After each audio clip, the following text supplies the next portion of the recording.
Olá pessoal, bem-vindos ao nosso primeiro Vox Talk, um local de bate-papo de negócios e tecnologia.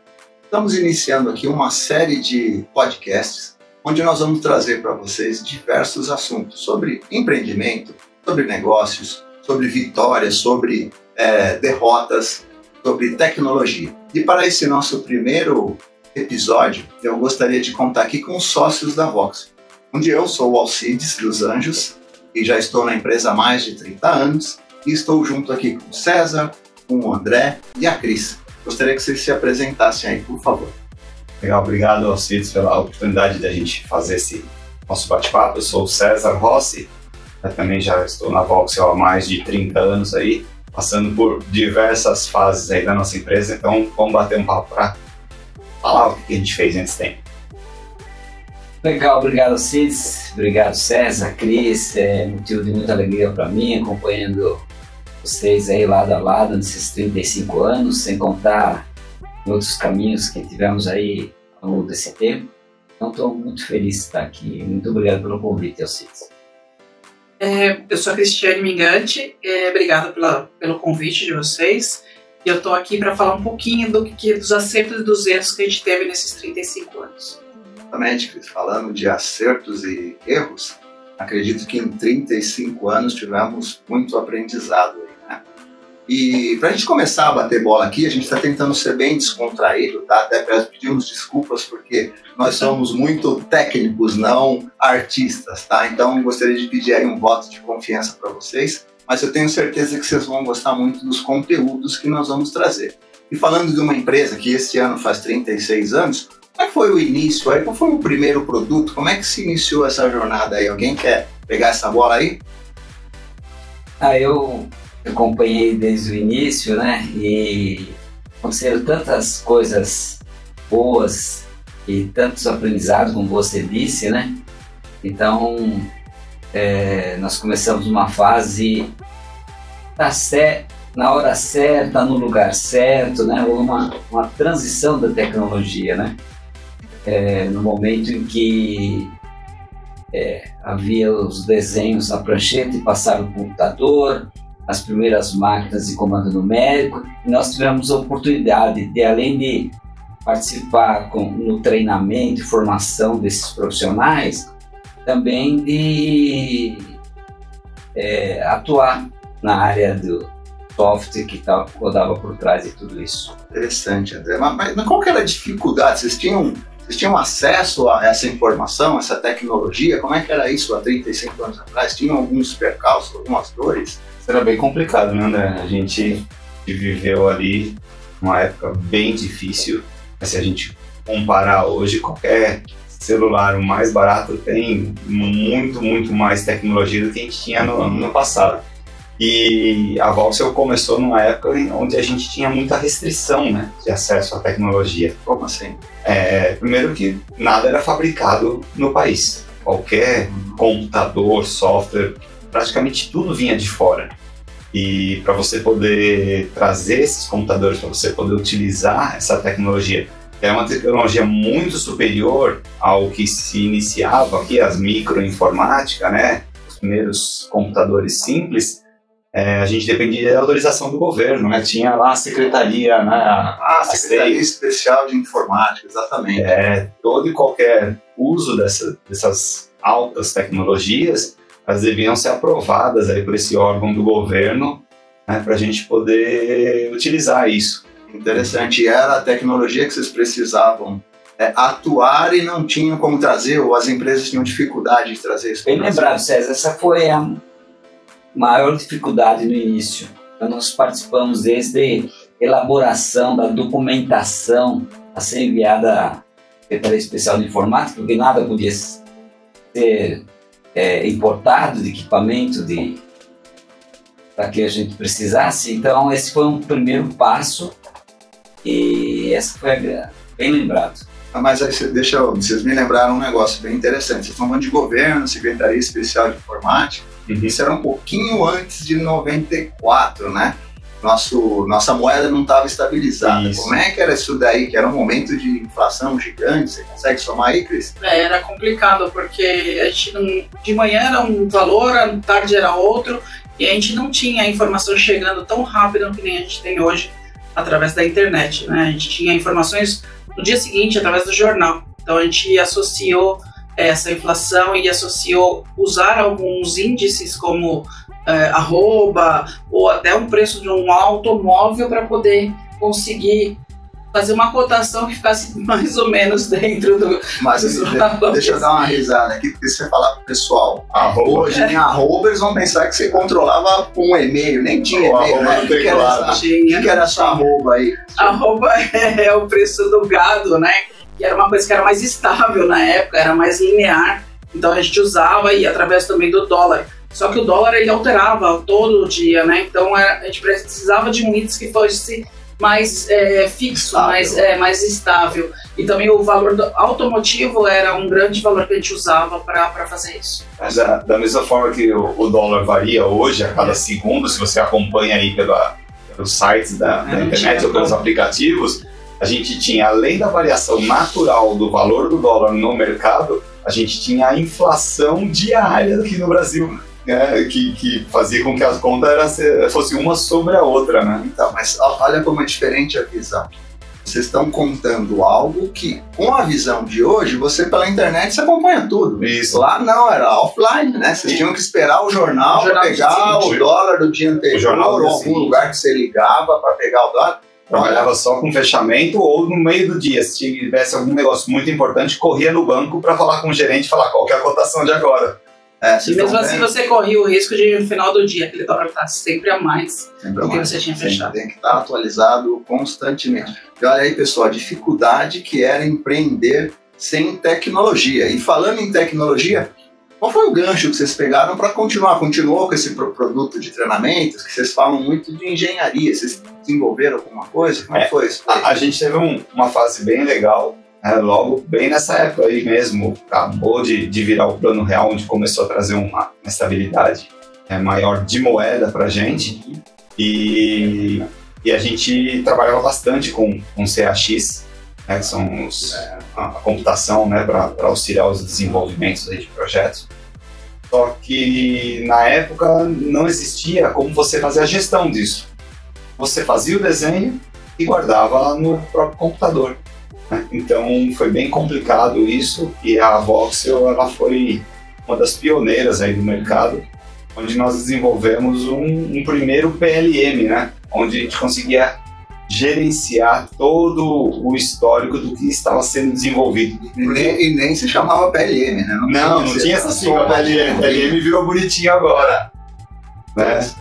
A gente idealizou, né, junto com os clientes que a gente trabalhava, e desenvolvemos aí um primeiro PLM. E pensar que isso, a gente está falando de mainframe. Não existia nessa época computação para colocar na mesa do usuário, com poder, né, equipamentos com poder computacional que a gente pudesse colocar na mesa do usuário, na mesa do cliente. Até desculpa te interromper, César, que eu acho que puxa uma outra, acho que grande virtude da empresa, porque vocês entraram numa tecnologia de desenvolver um sistema para um equipamento, para um mainframe que estava mudando. Então aí eu vejo que uma grande virtude da empresa é essa reinvenção. Teria alguns marcos, alguns itens que vocês conseguiriam contar para nós aí, dessa reinvenção, que você começou fazendo treinamento, de repente vocês estão desenvolvendo um sistema para mainframe e a tecnologia mudava. Vocês tinham que se adequar toda hora a essas novas tecnologias. Como é que foi isso daí? Foi meio complicado, porque a maioria dos nossos clientes na época eram empresas europeias, e o material que nós tínhamos em mãos, eles eram materiais que vinham no idioma alemão, e ainda aqui no Brasil, na época, nós tínhamos muita dificuldade também, porque poucos clientes têm seus quadros de funcionário, pessoas que dominavam o idioma inglês, ainda tinha mais essa demanda, então era uma dificuldade. E nós tínhamos, além da responsabilidade de treinamento, nós não tínhamos equipamentos ainda em mãos para preparar esse material didático. Então foi a duras penas, estudando os manuais, e quando a coisa aconteceu foi de uma hora para outra. Então foi um a tradução era no Aurélio. Eu fico até imaginando como minha esposa me tolerou aí tantos anos estudando de dia, de noite na cama, abrindo o manual, imaginando que estivesse dentro daquela máquina, como seria essa máquina, e esse foi o desafio. Total dedicação aí eu vejo também uma vertente que é como é que vocês lidavam com os profissionais, como é que era a gestão aí dos profissionais, você consegue falar um pouquinho dessa época ou agora? A gente está numa época bem diferente, né? Naquela época os profissionais eles eram simplesmente funcionários para mão de obra, né? Não tinha muita diferença assim. Hoje não, hoje a gente preza mais o ambiente de trabalho, né? As coisas que eles fazem internamente. Hoje a gente pensa mais no colaborador, né? O ambiente de trabalho, né? O que ele vai ter de retorno, a pressão é diferente, a satisfação de trabalhar é diferente. Naquela época não, era muito mecânico, muito industrializado, muito chão de fábrica, né? Hoje não, hoje é bem diferente. Humanizou bastante. É um ambiente bem mais humanizado. Cristiane, tudo era produção, né? Eu me lembro nessa época nós apenas terminamos alguns treinamentos, já nos pensaram, Cris, André, vocês vão tocar agora o suporte, fazer o helpdesk aí, praticamente quase que 24 horas. E aí? Nós estávamos começando o treinamento, como que nós íamos atuar na área de suporte. Foi uma fase eu acho que o treinamento é tudo, né, para colaborador.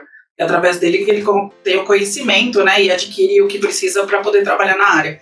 Eu acho que a gente aprendeu bastante assim. A gente treinou e aprendeu no dia a dia mesmo. Isso é a melhor coisa. Esse é um item que você acredita ser um diferencial da empresa? Eu acho que sim. Eu acho que você precisa investir. Você precisa investir nos seus colaboradores através de treinamento, né? Até do estudo deles mesmo, do que eles estiverem fazendo. Você colaborar para que isso melhore. Muito legal, Cris. Gostei desse ponto que você falou aqui. Como era o tratamento com os profissionais e como passou a ser, né? Uma resiliência aí grande que você tem que aprender durante os 35 anos. É que hoje eu cuido deles, né, tanto como RH, mas eu já tive do outro lado, né, já tive na fábrica, eu já sei como que é duro trabalhar assim, então isso faz bastante diferença na hora de você tratá-los. Tá? E as dores em relação ao mercado, aí, alguma coisa, algum marco que aconteceu naquela época? Vocês tinham falado de SEI, não sei, bug do milênio, como é que foi aí vencer aí o bug do milênio? O bug do milênio foi um super desafio, né? Muito provavelmente aqui quem vai estar assistindo esse nosso podcast talvez nem tenha ouvido, né? Porque ou vai descobrir a sua idade. A gente está falando aí em quase um quarto de século já. Se os sistemas eles apareceram de forma comercial na década de 50, 60, né? Os primeiros computadores aí para uso massificado, e intensificaram na década de 80, a gente está falando de quando realmente o computador massificou, que todo mundo passou a utilizar até o ano 2000, que foi o bug do milênio. Já passou o mesmo tempo ou mais pós o bug do milênio até agora. Estamos em 2024. Né? E só com um comentáriozinho aí para quem não viveu isso, hoje o acesso à tecnologia é muito mais tranquilo. Você compra celulares aí com 512, com 1 tera, 2 tera de armazenamento. Na época, final da década de 90, a gente tinha que desenvolver os sistemas, desenvolver os programas pensando em consumo de memória em kbit, né? E por que o bug do milênio? Porque todo o sistema, sem exceção, até meados de 90, foi desenvolvido controlando o ano como duas casas, 2 dígitos, né? 90, 91, tanto é que a gente tem essa mania de falar até hoje, né? Década de 80, 90, 92, ninguém fala 1992, por exemplo. Então, quando fosse virar o ano, todos os sistemas iam voltar para 1900 e não para 2000, porque a gente não sabia. Então, tudo teve que ser escrito a toque de caixa. Já 30 anos de tecnologia, 40 anos de tecnologia implementadas em todos os computadores, em que a gente teve que reescrever tudo para poder colocar 4 dígitos para que a gente pudesse virar o ano 2000 e não voltar para 1900 no sistema. Desafios aí interessantes da época, né? E trazendo isso um pouquinho mais para agora. Como é que foi esses grandes... entender esses novos mercados? Vocês tiveram alguma jogada diferente aí que vocês fizeram para entender? Porque isso tudo vocês estão falando muito lá atrás. Você fala em tecnologia, 5 anos para trás já mudou tudo. Falando agora de 20 anos para cá, como é que foi entender e conseguir atender esses novos mercados? Bom, isso foi possível à medida que nós sócios nos demos as mãos e a gente ia enxergando cada um no outro. Olha, você precisa correr mais aqui, outro acolá, se fazer um curso, se preparar, juntos a gente poder enxergar horizontes pela frente, né? E até que veio, para mim, o marco mesmo, até que veio a pandemia. A pandemia foi algo que nos pegou realmente de frente. Não foi, Cris? Na pandemia, realmente, a gente... infelizmente acabou todo mundo, né, perdendo os contratos e os trabalhos que a gente tinha. E nesse momento a gente teve que se reinventar, na verdade, né? Mesmo estando distante, a gente teve que fazer alguma coisa. Isso foi bom, porque o César conseguiu fazer incluir, na verdade, todos, né? Nós não precisamos nos desfazer de nenhum funcionário, todo mundo ficou em casa, mas a gente começou a ver um outro horizonte, que era trabalhar na nuvem, e era o que estava correndo no momento, né? Porque todo mundo precisava ficar em casa e precisava trabalhar ao mesmo tempo.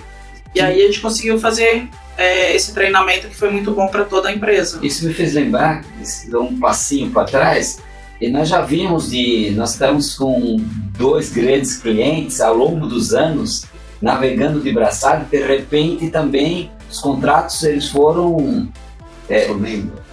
cortados, né? Vocês na época, eu nem sei como você conseguiu administrar isso na área comercial. Como que foi isso? Porque vocês têm, desculpe voltar um passinho atrás, que foi vizinho da pandemia. Como foi enfrentar isso? De repente nós não tínhamos os nossos contratos com os nossos 2 maiores clientes, né? Isso são percalços, acho que todo empreendedor passa, né? Nem tudo que você planeja dá certo. Senão eu ia passar aqui o dia planejando uma série de coisas e só olhando para ele. Então você tem que se preocupar muito com a execução. Então quando você começa a entender como o seu mercado ele acontece, como esse seu mercado vai amadurecendo, você tem sempre que se preocupar com 5 anos depois. Então, por exemplo, nós estamos agora em 2024 e nós já estamos fazendo movimentos para 2030. Como assim 2030? Sim, tem tecnologias que nós estamos forte atuando hoje, que eu tenho certeza que daqui a 3, 4 anos não estarão mais. Então a gente tem que preocupar com a perenidade da empresa. Quando você fala naquele momento que nós perdemos alguns clientes, faz parte, tá? Você estava preparado naquele momento para aquilo? Não estava. Mas eu acho que a gente tinha um pouquinho de resiliência, a gente tinha muita confiança um no outro. Até isso acho que até um tema que a gente consegue discutir no outro podcast. Porque quando você fala em sócios, o mercado treme. E aqui, para a nossa empresa, a gente não tem esse problema. Tá? Então, acho que a confiança um no outro. E até mesmo a confiança do mercado na Voxel, porque nós nunca fomos muito fortes em área comercial. O mercado procurava a gente porque conhecia a nossa qualidade de entrega. Tá? Então, isso foi sempre o nosso cartão de visita, nosso cartão de nossa qualidade de entrega. E nesse meio tempo aí, André, até você me lembrou de um episódio que me marcou muito. Quando você falou, perdeu 2 clientes. Caramba, perdemos 2 clientes, vamos lá, levanta a cabeça, vamos buscar mais 5, mais 10, mais 20. Tivemos a Covid, foi um problema mundial que abalou todo mundo. O governo ajudou as empresas se ajudaram, então foi um negócio bem mundial. Mas e quando você vai trabalhar numa segunda-feira e no dia seguinte você não tem uma caneta para trabalhar? Como assim? Tá. Essa foi Acho que difícil. todo mundo lembra que nós tivemos um episódio aí bem atípico, que o nosso prédio ruiu. Simplesmente, numa terça-feira à noite, aconteceu um problema lá estrutural e no dia seguinte, pós-carnaval. E no dia seguinte nós não tínhamos uma caneta para trabalhar. Cris, quer falar um pouquinho desse momento aí? Foi um dia bem difícil. Daí, dia 7 agora completou 12 anos que isso aconteceu. 12 anos, a gente saiu do escritório, deixamos tudo arrumadinho, fechamos a porta e no outro dia a gente não tinha mais nada. Infelizmente, teve essa queda do prédio. E não foi fácil, difícil até pra gente entender o que tinha acontecido. Né? Acho que ninguém conseguiu entender na época. Foi um momento complicado e dolorido pra gente. Mas eu acho que foi nesse momento que a gente descobriu qual que era a força de cada um dentro da Voxel. Acho que foi aí que a gente conseguiu se complementar. E aí a gente arregaçou as mangas e foi atrás. E eu lembro que nenhum cliente percebeu isso. Isso que eu acho que, né, César? Não houve interrupção de trabalho, né? Nenhum. Enquanto a gente estava lá tentando recuperar alguma coisa, o André estava correndo atrás de um outro local para a gente poder trabalhar. E no dia, eu acho que o quê? 2, 3 dias a gente já estava de novo conseguindo. Acho que simboliza muito o que a gente é. A gente falar de um prédio que caiu rindo. Hoje, né? Lógico que houve um sofrimento gigantesco, né? Mas a gente vai contar essa história, né? Você pode olhar no rosto de cada um dos sócios.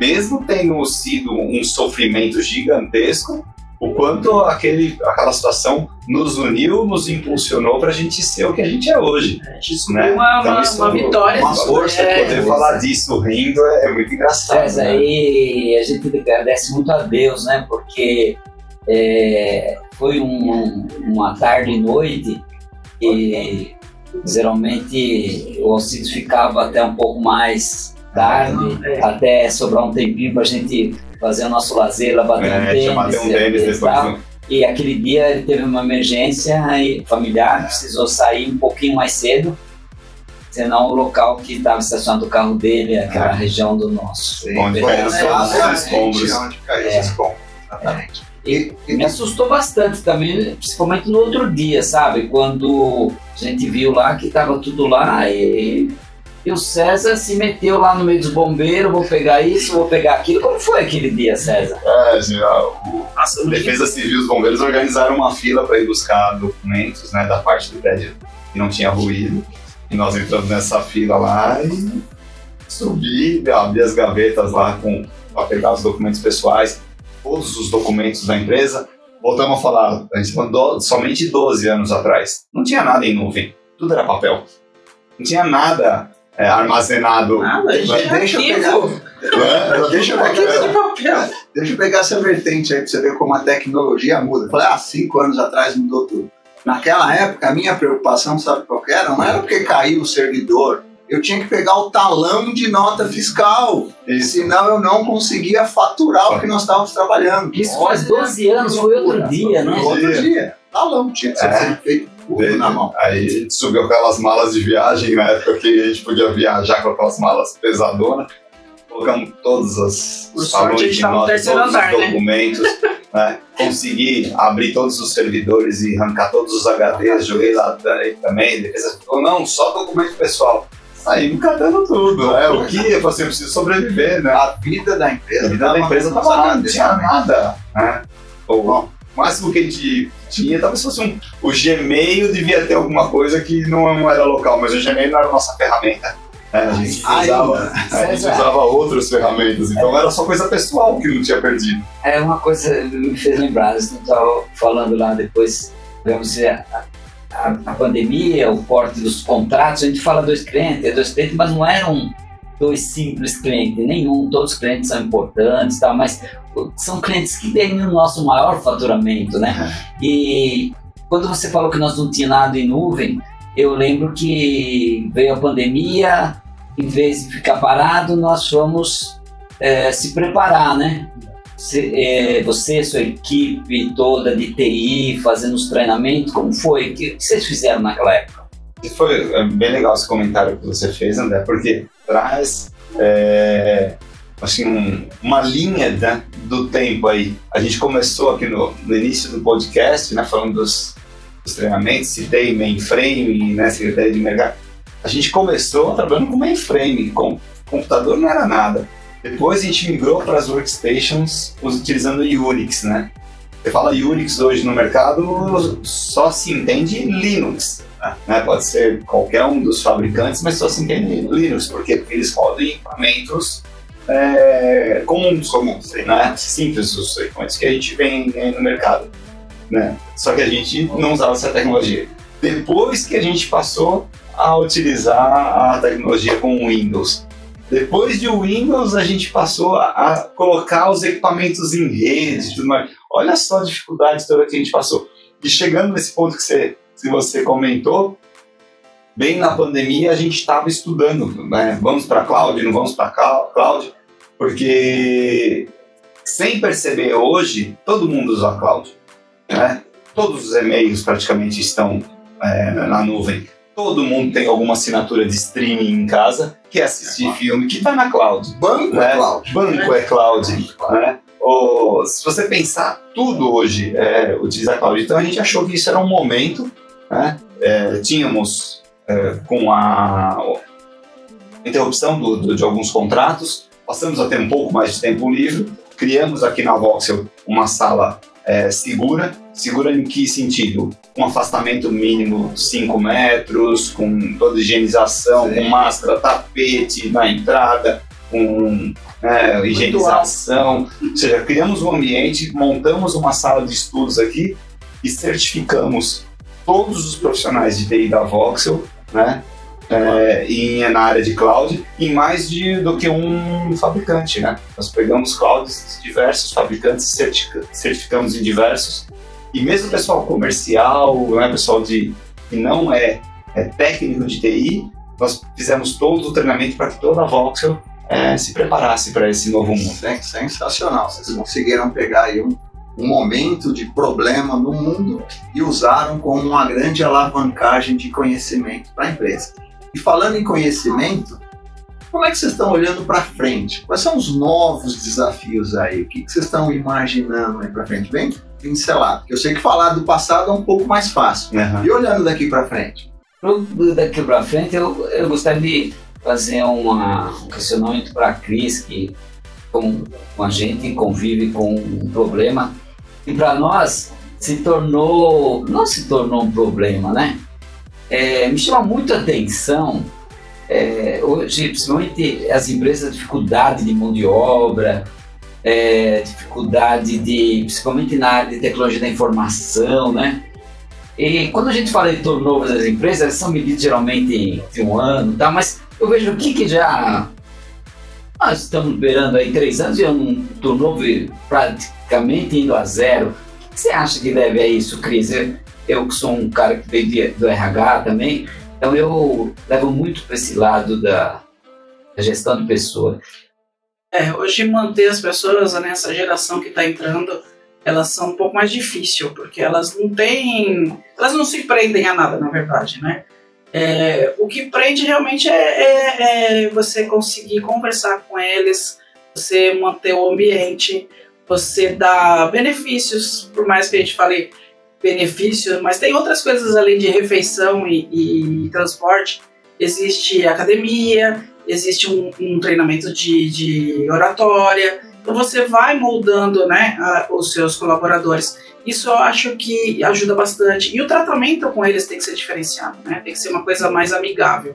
Entender como lidar com essa porque essa geração, realmente essa geração, eles não precisam ficar presos naquele local. Eles são muito rápidos na mudança, né? Então, eu acho que tudo isso junto é o que faz o diferencial para eles. César, Alcides, é interessante, eu já beirando 74 anos de idade, eu vou fazer em março, né, 58 anos de trabalho, todo dia eu chego aqui, parece que é meu primeiro dia, sabe? Pô, despertar às 7 horas da manhã, pô, eu tava despertando 9, 10, por que eu vou? Mas 6 horas eu tô acordado, eu quero vir pra cá, né? Que bom, sou bem recebido e tal, né? E eu vejo que foi um choque para mim também. Eu fiquei responsável de ajudar aí na preparação desses novos profissionais, né? Porque eu, como ex-professor do Senai também, né? aprendi muito na formação de jovens talentos, né? Você também veio do Senai, né, César? Mas nós tivemos um negócio interessante aqui que ajudou também no RH. Foi como receber esse... Nosso escritório, ele tinha um formato.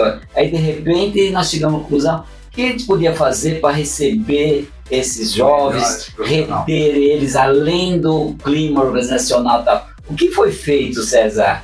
Pensado assim? Hoje a gente vê que eles têm satisfação de vir, não falta, tem trabalho home office, não, eu quero ir para o escritório. O que você acha que tem empreendido aí? Acho que a gente conseguiu aqui com uma reforma do escritório que a gente fez ano passado, criar um ambiente extremamente agradável, né? A gente fornece não só um posto de trabalho, mas um ambiente totalmente integrado, aí, onde as pessoas se sentem bem em estar aqui, né? Você tem, primeiro, todo acesso à tecnologia à mão, né? Tudo que você precisa para o seu trabalho está facilmente acessado, né? E o ambiente não é 100% trabalho. A gente criou lá 2 áreas de descompressão, né, que a gente brinca. Tem uma área aqui com sofás, com uma luz mais amena, né, não uma luz branca que a gente está aqui hoje no podcast. Né. Tem a parte lá da frente, onde o pessoal na hora do almoço se une para jogar, né, colocamos lá TV, um videogame, ou seja, tudo isso tentando criar o melhor ambiente possível de trabalho para que as pessoas se sentissem extremamente valorizadas quando estão aqui trabalhando com a gente. Então vocês veem aí a importância de diversas áreas que permeiam uma empresa para você justamente conseguir vencer, conseguir chegar em 35 anos. Primeiro foi você entender o que o seu cliente queria.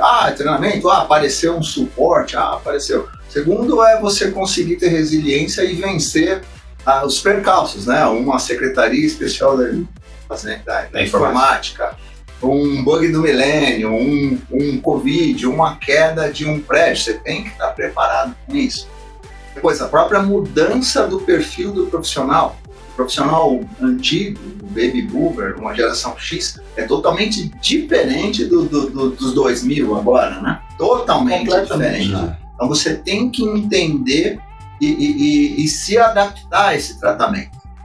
Mas agora eu queria puxar um pouquinho, eu quero olhar para frente. Como é que vocês estão olhando para frente aí? O mundo hoje fala muito de analytics, BI, inteligência artificial. O que vocês estão enxergando em relação a isso? A gente pode começar falando justamente no ponto em que, ao longo da história, a gente tem diferentes, vamos usar assim, moedas, né? Em alguma época era tudo lastreado em ouro, vai saber...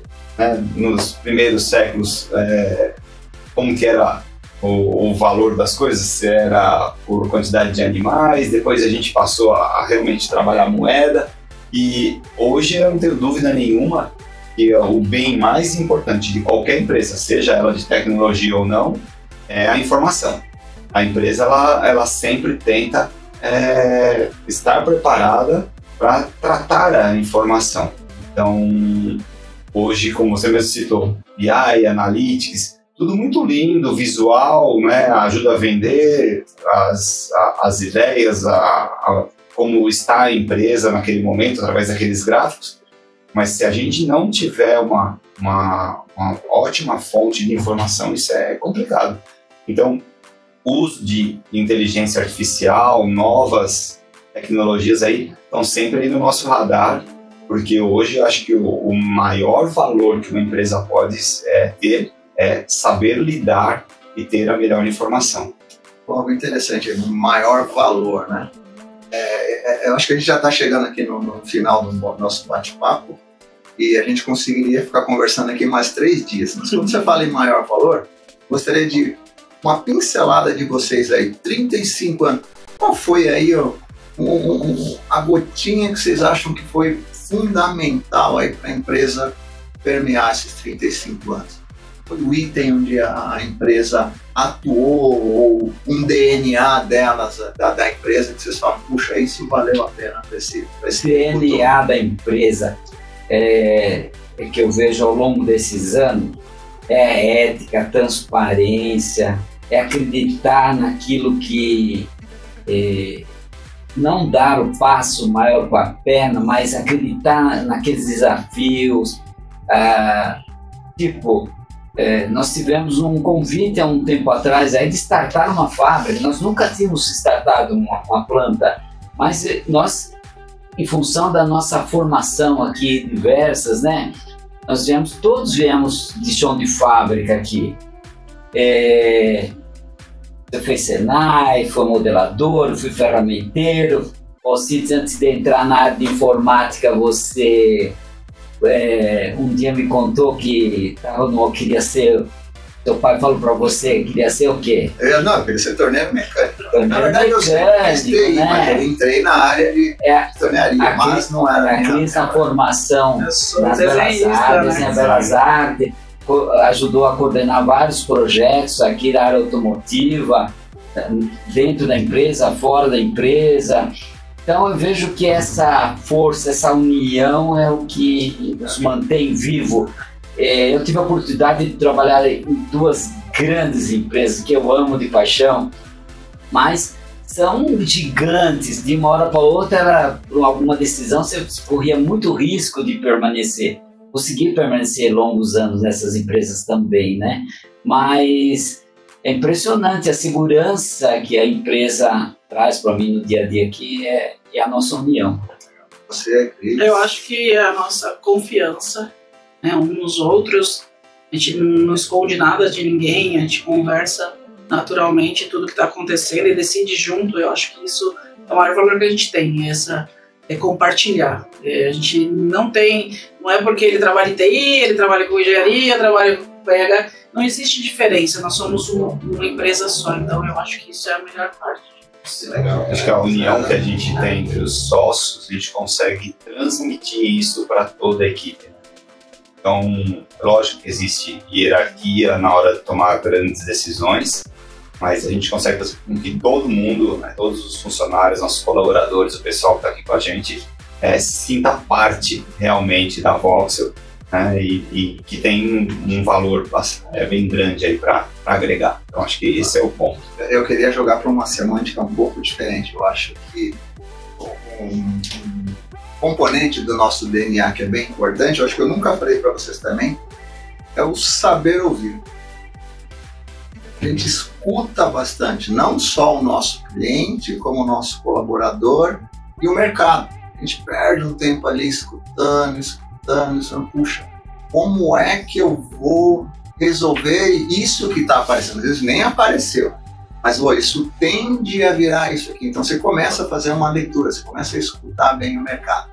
É o que eu gosto de colocar aí como um grande diferencial nosso, é escutar um pouco o mercado. E como o André falou, a gente dá o passo conforme a gente consegue. Se é um projeto bom e a gente vê que não consegue, nós vamos levantar a bandeira amarela, que eu sempre falo. Quero ver 10 bandeiras amarelas, não quero ver uma vermelha. Por quê? A bandeira amarela, você corre, todo mundo se une no minuto seguinte para resolver aquela bandeira amarela. E os nossos clientes conseguiram perceber. E isso faz com que uma empresa crie a sua credibilidade, né? Eu acho que infelizmente a gente está chegando aqui no final, né? Eu gostaria de agradecer aí todo o povo por ter participado com a gente e colocar aí para vocês o que mais vocês gostariam de ouvir, até mesmo sobre esse bate-papo de negócios e tecnologia. Hoje foi mais sobre empreendedorismo, né? 35 anos de empresa. O que vocês gostariam de ouvir de uma empresa que já tem 35 anos?